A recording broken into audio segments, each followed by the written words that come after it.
to shit yourself. Which beating Wait, what the f, man? Alright, need to collect myself already. I feel like I'm never truly prepared to dive into a Max0r video, man. Oh, but Max0r, there's a plot hole. How did the Doomslayer get the first? Everything I've said so far, except some of it, applies to kill John Doom himself. No blood can be spilled in this holy blood. So now the not you decides Max0r is to an go to hell, idiot, where man. we Why? Wow, Why is you know, that it's us? so sad that Steve Jobs died in Ligma. Who the hell is Steve Jobs? Ligma balls. Got him! Now, before we defenestrate, there's a few got him! Stupid. So stupid. Yo, how's it going, everybody? It's your boy Frame1 back with another reaction for you guys. And in today's video, we are going to be checking out Doom Eternal Review Alpha Male Gaming Amogus Edition by our boy Max0r. And just to preface this video a little bit before we jump into it, I have never actually played Doom Eternal. I don't even think I've seen much gameplay footage of this game at all since it's come out, funnily enough. Doom as a series, I've never really gravitated towards. Like the original game that came out way back in the day was before my time. And then when they rebooted the franchise back in like 2016, the game looked cool. I could definitely see the appeal, but I think I was hardcore into like League of Legends or Counter-Strike or something at that time. So I wasn't really playing a lot of single player games when that game came out. So yeah, I do know what to expect though with this game and with this series. It's just I haven't actually been hands-on with it myself. Oh, and one more thing. I noticed that this game is called a review, not an incorrect summary. When I was watching and reacting to the Bloodborne video, I was noticing that there were a lot of differences, I guess you could say, from that and his later videos, the Elden Ring as well as the Metal Gear Rising Revengeance videos. I noticed the format was slightly different, and one of you guys in the comments down below let me know that because of the fact that it's a review and not an incorrect summary, there's going to be some stark differences in the video. So I'm going in this time with a different lens. I'm expecting it to be more similar to the Bloodborne video that we watched from Max0r, I assume. With all that out of the way though, guys, let's just jump right into this thing, man. Is that Master Chief over there? I swear to God, if you throw me into that portal, I will fall. You were never one of us. Dude looks pretty badass. Who's that guy? Is that Germa? Holy shit. Oh, wait, no, this is Doom Guy. I never realized that he looked so similar to Master Chief. Doom Eternal is a game with so much testosterone dripping from its orifices that it caused me to create a son via mitosis. In this adventure, you play as John Doom, a man stricken with irrationally severe autism who does not consider or think through his actions and effects on other people. And in his quest to save mankind, consider or think through his actions. Hold on a second. This guy? All right. For all of you other Lord of the Ring fanboys out there like me, in Lord of the Rings Return of the King, during the Battle of the Black Gate, this guy reminds me of Sauron's mouthpiece, no? That's what he looks like. On other people. And in his quest to save mankind, kills God, and Satan God, who is also himself. If this in-depth and engaging hardcore male gameplay sounds appealing, then I've got the game for you. This game is of course the sequel to the critically acclaimed Doom 2016 with a few key differences. Alright then, buddy. I'm going to shit yourself. Which beating Wait, what the fuck, man?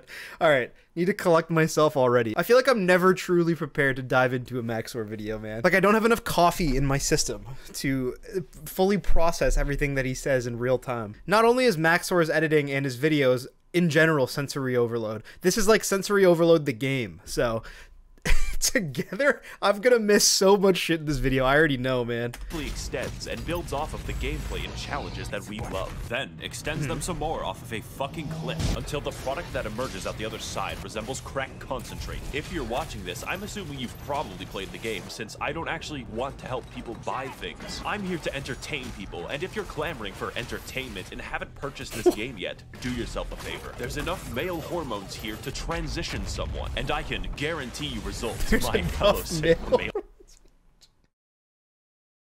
Am I allowed to laugh at that? Come with me on this amazing journey through Twitch gameplay, beautiful environments, the game does look really pretty, up lore, and remixed Mongolian. Okay, I have to say, the theme of the world and the actual like environments that they put you in are so well made in these Doom games. Like, I think they do the hellish landscape extremely well in these Doom games. The environment matches the theme and the story very, very well. The world builders did a great job. For money is temporary, but doom is eternal. Is eternal. That was a good one. Okay, gameplay. Here we go. I mean, I would say that Doom Eternal's gameplay is big gun unique, shoot, and not for the reasons that you would think. Everything in Doom Eternal is funneled directly into a single, robust, multifaceted, multinational, and unilaterally combat system, from which the entire game is built around. But Max0r, I hear you thinking, that's every game ever. Yes. So the entire game is built around the combat system, is what he just said, I think. Every good game ever. If I, for instance, became 12 and booted up GTA 5, I would be able to do at least a dozen unfun activities. Doom's design is focused harder than the average Persona fan on his local playground, and that is special. You will play the game in the way that is fun, or you will lose. So as good as 2016 was, a Polygon journalist could beat the first half, and that's unacceptable, because yes, it is actually unfun to play games after having a lobotomy. In other games, I get to choose between things like stealth, vehicles, or outright combat. Yet Doom Eternal asks the question, why not force you to use every mechanic all the time? Yeah, why give you the option? Stopping? In a world where AAA studios try to pander to everyone... Wait, is there stealth in Doom Eternal? He said use every mechanic. Or is he just talking about in the scope of combat? Like, everything in Doom Eternal is funneled through the combat system. Because I wasn't aware that there was any stealth or anything in Doom games. I thought the whole point of it was get a big-ass rocket launcher and just blow shit up. To have a game that sets out to do one thing the best, and actually have developers who give a shit about linear design and gameplay. And the main component of that gameplay is the arsenal, because John Doom uses every weapon throughout the game. The first shotgun is used in the last level, and the last level is used by the first shotgun. When you get an upgrade, it isn't a replacement, it's a genuine addition to your arsenal. Every one of them has specific uses, and yet these don't interfere at all. They enhance. How do I kill an enemy? Cool. Well, shoot his hands off. So I'm assuming what he means by that is that there are specific enemy types. So I'm assuming what he means by that is that there are a variety of weapons that are super effective against certain types of enemies, right? I guess that's how they manage to keep every single weapon that they give you relevant, which is pretty cool. It's pretty good game design.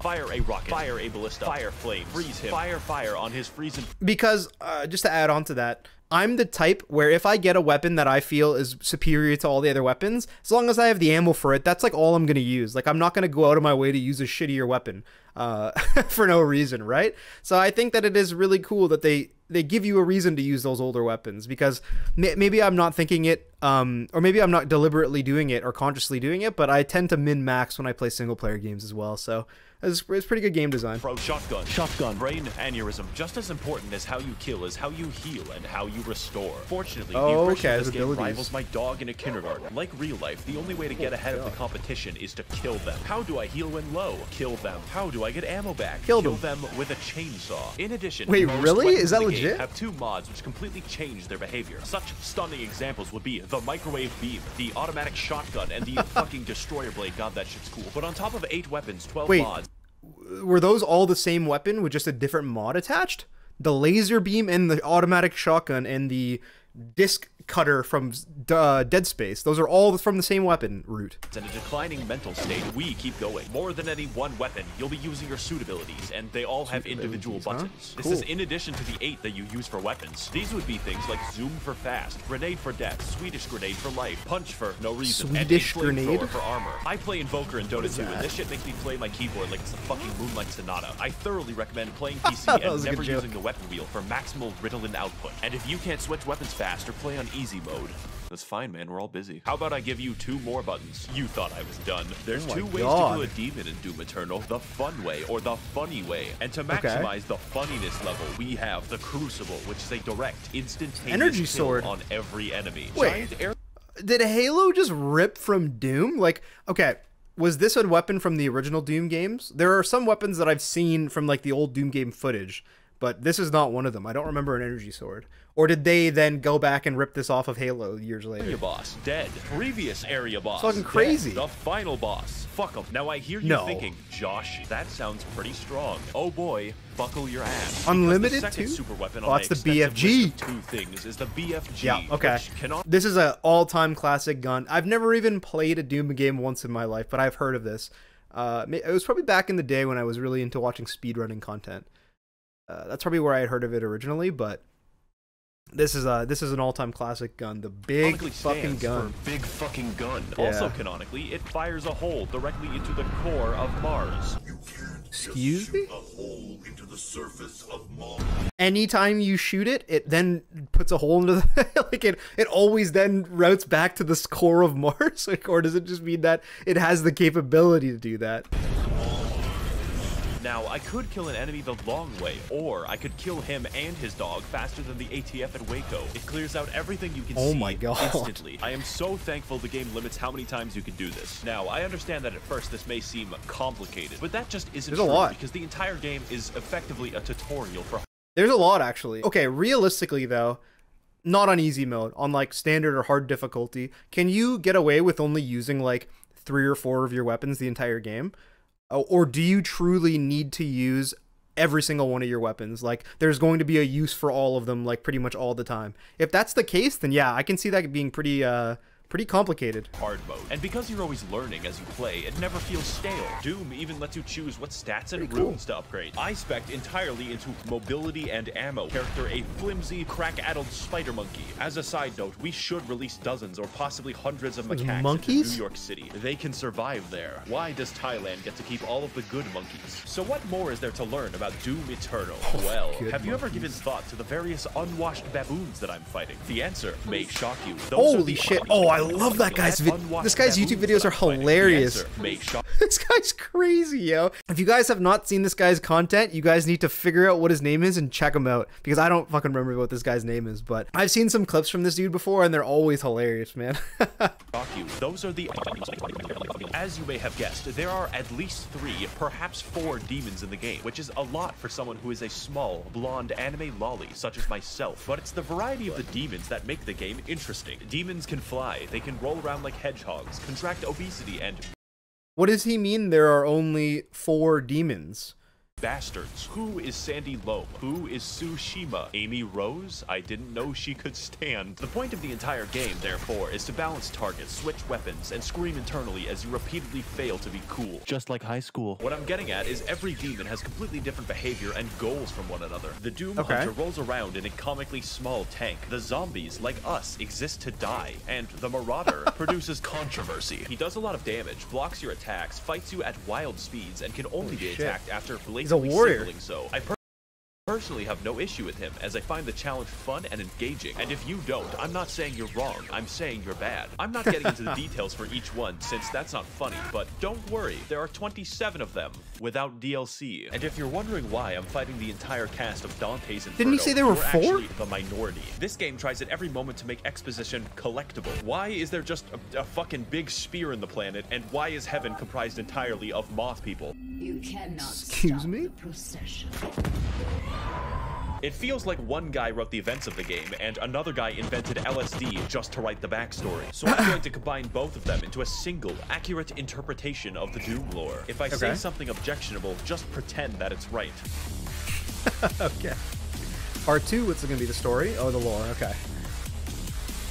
1 Brazilian years ago, there was a guy named the Dad, who was effectively God, and he made moths in lamp heaven called the Makers. Every 10,000 years, all moths combine their collective consciousness into one gigamoth called the Khan Maker, who is the Moth Pope. So the moths rule over the galaxy, sort of, until Earth happens, and then we start fucking everything up. The Moth Pope finds John Doom after a spree of murders, and he explains to her that yes, hell exists. It's weird that explains to humans rule her about hell before God. Anyways, the Moth Pope, after finding out that hell is real, very reasonably decides to sacrifice a planet to it. See, it turns out that God literally pieced the fuck out like 10 million years ago and let the moths do whatever they wanted. So now the Khan Maker cannot be replaced and cannot die, so she sort of goes insane from the constant immortality. Now the plan is to get some of that sweet hell energy by repeatedly sacrificing entire planets to the Dark Lord in exchange for... Wow, like I thought the fucking Elden Ring lore was was strange, man. Excuse me, Moth God? Meanwhile, a sentient robot named Samuel Hayden is very busy on Mars. Earth has this problem called like climate change, from and we need to find a new energy source. So instead of something hard and difficult like solar power, Samuel Hayden is like, what if we extract this cool blue energy from hell? Also, it's on Mars. Earth does this until hell begins breaking into Mars and John Doom stops them, which is the plot of Doom 2016. So hell is on Mars? I feel like I probably missed a point of this story so far. I feel like I'm missing something. I only poo-poo farted for the good of humanity. Unsurprisingly, demons invade to recycle Earth into blue energy for the Moth Pope, so John Doom has to fight. Wait, the Moth Pope in heaven? When did they start working together? I'm sorry, I must have missed something along the way.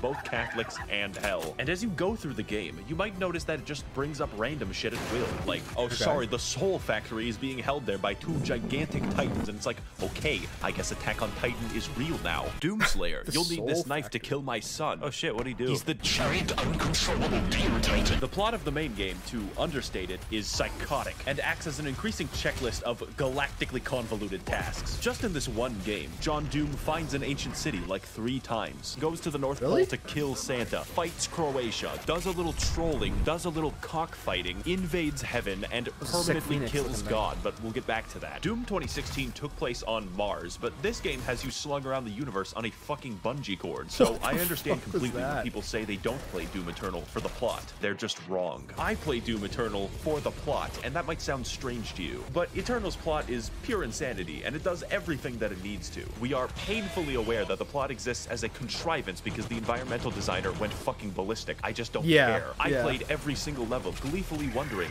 oh boy, what stupid shit is next? I cannot fucking wait. So play the game for the plot. It is integral to the experience of Doom Eternal. Cool. Oh, but Max0r, there's a plot hole. How did the Doomslayer get the first?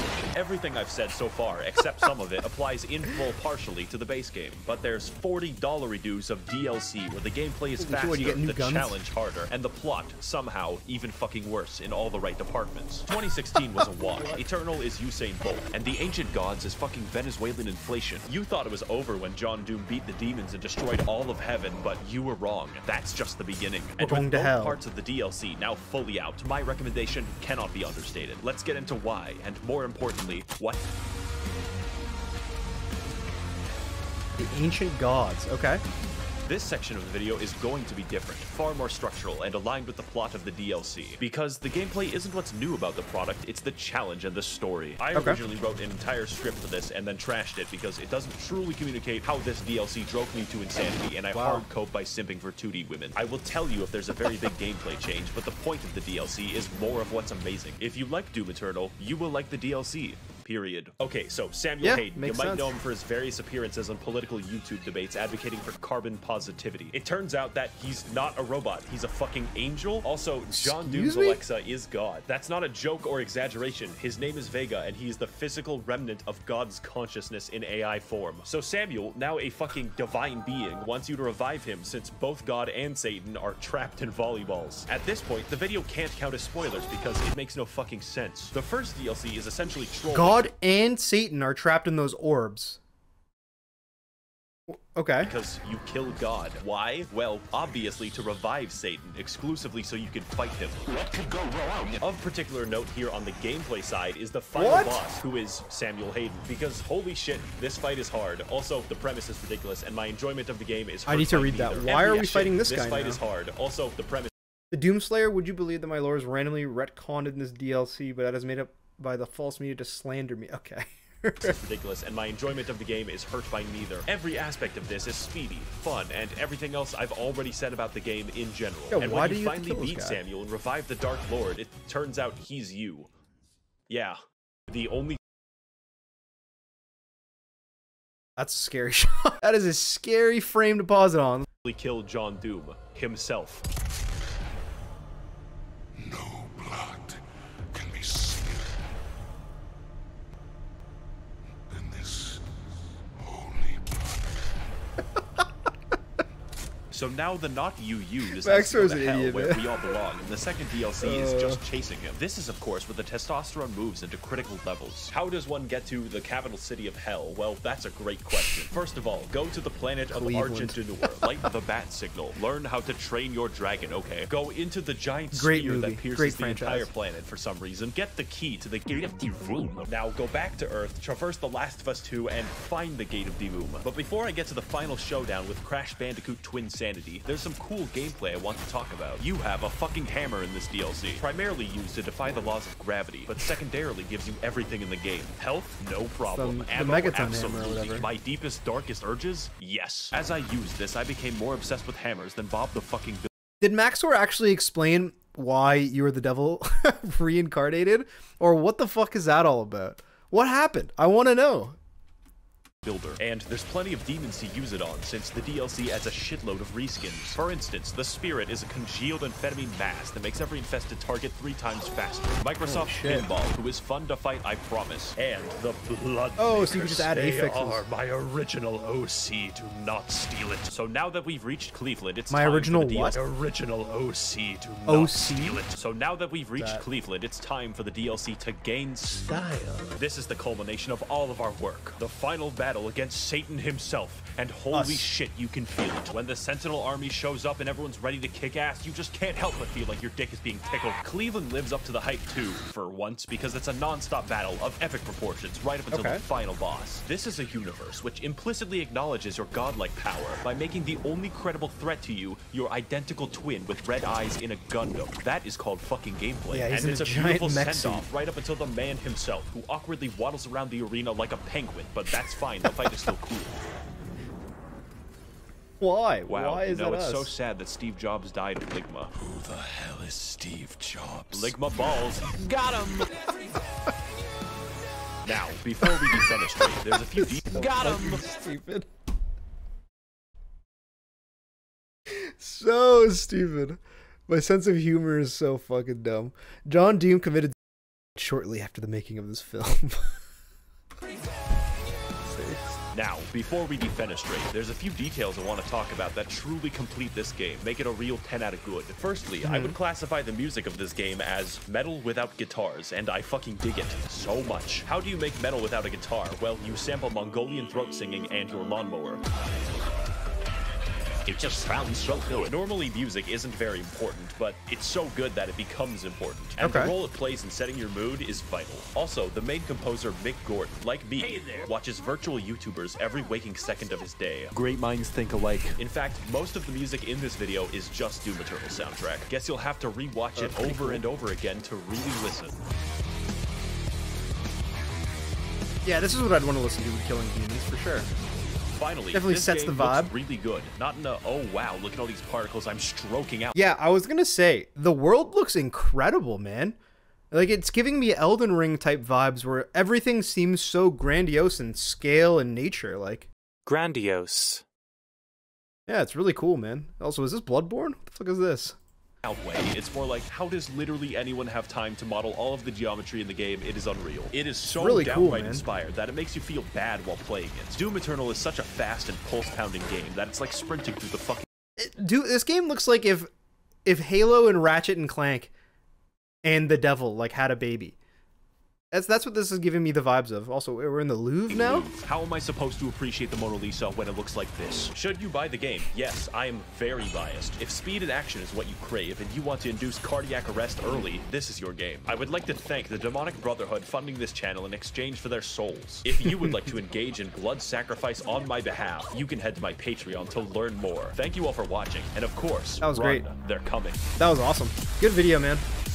Another great video by Max0r, dude. This guy has not missed yet once. It's really funny, though, because I came into this video with the pretense, I guess similar to what Max0r was touching upon halfway through, where most people think that these games are all about the gameplay, and I mean, they are. Like, they definitely are all about the gameplay. That's kind of all you see as a spectator, and that is what maybe pulls you in, that's what allures you originally. But the story is so over the top that I'm so intrigued. Like, what's going on in this world? Like, I'm sure he explained a lot of it in the video and I just missed it. I apologize for that, guys, but why are we the devil after we kill the devil? Yeah, it's definitely the lore, which is what's making me more intrigued to check out more of this game. Like, I'm not sure that I'll actually go and play this game myself, but it definitely makes me want to go ahead and read up on some of the lore and what the hell is happening, because it just makes no sense. Thank you guys again for checking out my video today. I appreciate each and every one of you. I have a ton of comments to catch up on. If you guys have been following me for a couple of months now, since I've started doing reaction videos on this channel, you guys will know that I've been trying to keep consistent with all my replies, and I try to reply to every single person who leaves comments on my videos. The last month or so I've been slacking because I've been very busy with work in real life. But I'm trying to get back to it, guys. I'm trying to get more videos done for you guys so I can put more out more frequently. Yeah. Not much else to say about this video. I'm not even sure that I made a ton of comments throughout the reaction, but it was entertaining nonetheless. I want to know more about the lore, so if none of you guys can inform me in the comments, I'm going to do some reading up on my own. But yeah, appreciate each and every one of you guys for checking out this video with me. I'll see you guys in the next one. Peace.